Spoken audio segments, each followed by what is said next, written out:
Professeur Pierre-Yves Gognaud, bonsoir. Bonsoir. Je vais vous poser quelques questions sur le registre REAC dont vous avez présenté des données récentes dans une session de ces journées européennes de la Société française de cardiologie. D'abord, première question, qu'est-ce que ça veut dire REAC? REAC, ah oui, acronyme curieux, c'est le registre électronique des arrêts cardiaques. Et c'est le registre des arrêts cardiaques national qui s'intéresse donc à tous les arrêts cardiaques en France et qui maintenant concerne, j'allais dire, 80% du territoire français, puisque 80% des SAMU et des SMUR participent à l'élaboration de ce registre, c'est-à-dire remplissent les fiches d'intervention arrêt cardiaque du registre. Message clé à faire passer à partir de ces données récentes.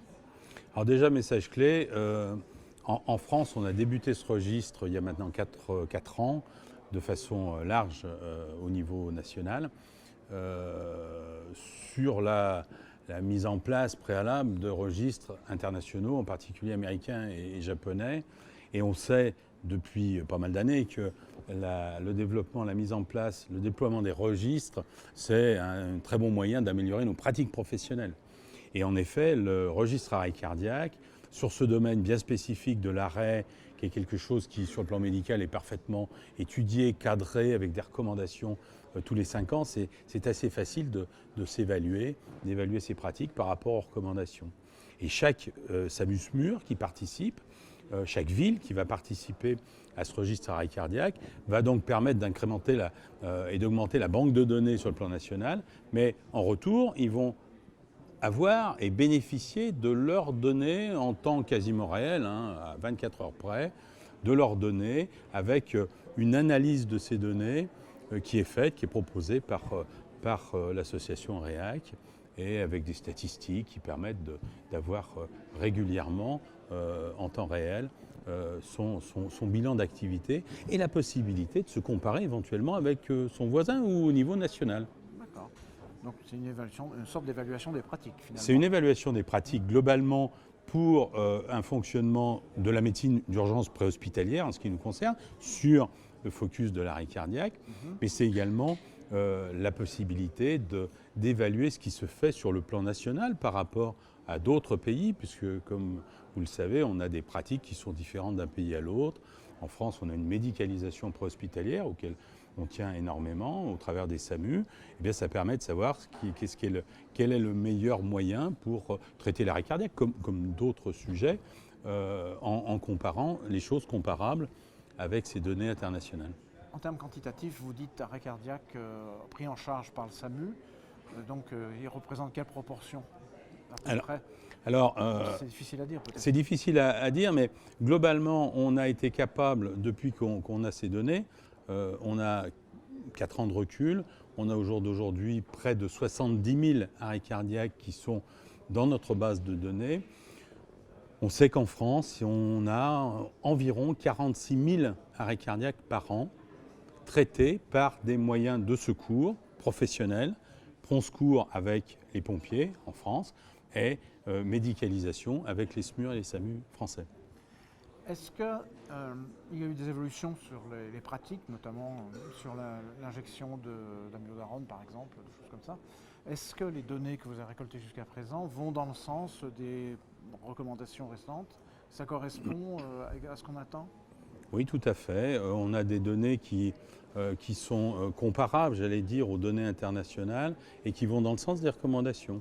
On a en effet mis en évidence, par exemple, que les proportions de survie, même si elles restent très faibles pour l'arrêt cardiaque en extra-hospitalier, en France, est au jour d'aujourd'hui de 7,8%. La moyenne américaine, par exemple, c'est 8%. Donc on est très très proche, alors qu'on était beaucoup plus loin il y a quelques années, en tout cas dans les évaluations faites ponctuellement en différents endroits du territoire. Ça, c'est une véritable évaluation qui nous permet de nous comparer.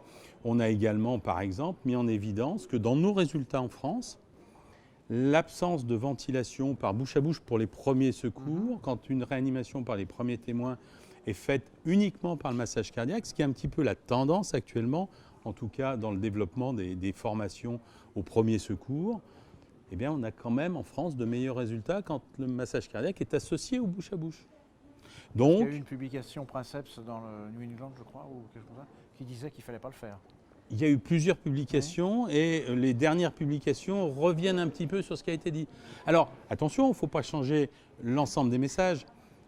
Il vaut mieux faire un massage seul, quand on n'a pas de formation, que de faire un massage à bouche qui sera inutile si on n'a aucune formation, si on n'a aucune compétence particulière. Par contre, si on est secouriste, si on est médecin, si on est formé et recyclé à la réanimation cardio-pulmonaire, probablement qu'il est mieux d'associer le massage avec le bouche à bouche. Mais on ne change pas le message. Le message en première intention pour le grand public, c'est masser, masser, défibriller s'il y a un défibrillateur à portée de main.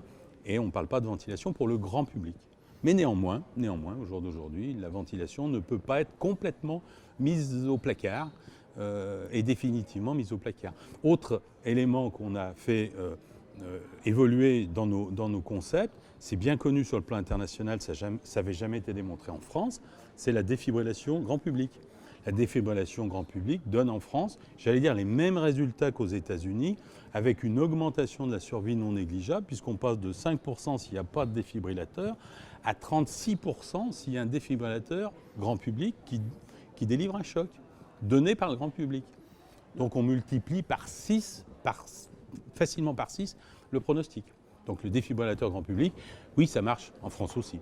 Quelque part, se comparer aux États-Unis où on sait que c'est des équipes de paramédics par rapport à des équipes médicalisées en France, est-ce que c'est pas antinomique? Est-ce qu'il n'y a pas quelque chose qui n'est pas clair là-dessus?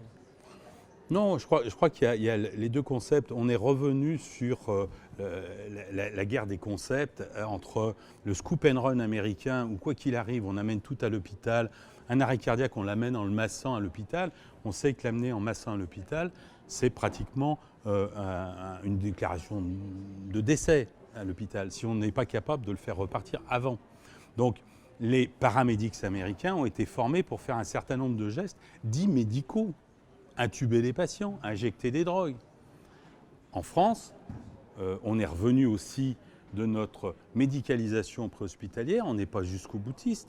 On ne cherche pas à faire revivre le patient avec toutes ses fonctions en préhospitalier avant de l'amener à l'hôpital. On va trouver le juste milieu pour l'amener rapidement à l'hôpital en ayant effectué les gestes médicaux essentiels. Donc les deux concepts se rejoignent, si ce n'est qu'on considère en France que le fait d'avoir un médecin en préhospitalier, et ce n'est pas au cardiologue que je vais apprendre ça, ça permet de sauver des vies, en particulier dans le syndrome coronarien. Ça a été démontré que médicaliser la prise en charge de ces patients était bénéfique par rapport à la non-médicalisation à l'américaine ou anglo-saxonne. Et peut-être une dernière question sur justement les drogues. On a vu, moi j'ai eu l'impression de voir passer des choses qui me semblaient un peu contradictoires. C'est une fois on fait de l'amiodarone, finalement on n'en fait pas. Où on en est? Je crois que malheureusement, la problématique des drogues dans le cadre de l'arrêt cardiaque est pratiquement un problème secondaire. Le premier problème, c'est le délai de la durée de l'arrêt cardiaque et le délai de sa prise en charge. Il faut masser le plus vite possible. Si on arrive tôt, on a des chances de démasquer une fibrillation et dans ce cas-là, il faut défibriller, choquer le plus vite possible. Quand on en est au stade des drogues, à savoir on fait de l'amiodarone parce que ça dure, on va ajouter de l'adrénaline à l'amiodarone en cas de fibrillation. Et puis si c'est un tracé plat, on fait que de l'adrénaline, on répète l'adrénaline, on est déjà dans un niveau d'évolution d'arrêt cardiaque qui est très péjoratif. Et on a été, au jour d'aujourd'hui, incapable de démontrer l'amélioration faite par l'adrénaline par rapport à d'autres drogues adrénergiques. De même qu'au niveau de la fibrillation, les antiarythmiques, xylocaïne, amiodarone, pourquoi pas d'autres, on n'a pas démontré, en tout cas récemment, on a montré que l'amiodarone ne marchait peut-être pas mieux que la lidocaïne. Alors on ne sait pas, en tout cas on ne progresse pas beaucoup dans ce domaine-là, et c'est probablement pas sur ce domaine-là qu'il faut se focaliser, il faut travailler, et ça c'est un travail de santé publique en amont pour être efficace le plus tôt possible. Les données de ce registre vont être publiées, je suppose? Oui, ils sont publiés malheureusement trop lentement parce qu'on manque de moyens et qu'un registre, il faut des moyens, il faut des effectifs pour travailler. On a une banque de données énorme qui doit nous permettre de sortir de très nombreux data sur des domaines très différents, mais globalement avec des intérêts de santé publique majeurs. Pour tout de suite. Pour bientôt. Pour bientôt. Bien, en attendant, je vous remercie d'avoir Merci à accepté vous. cette interview.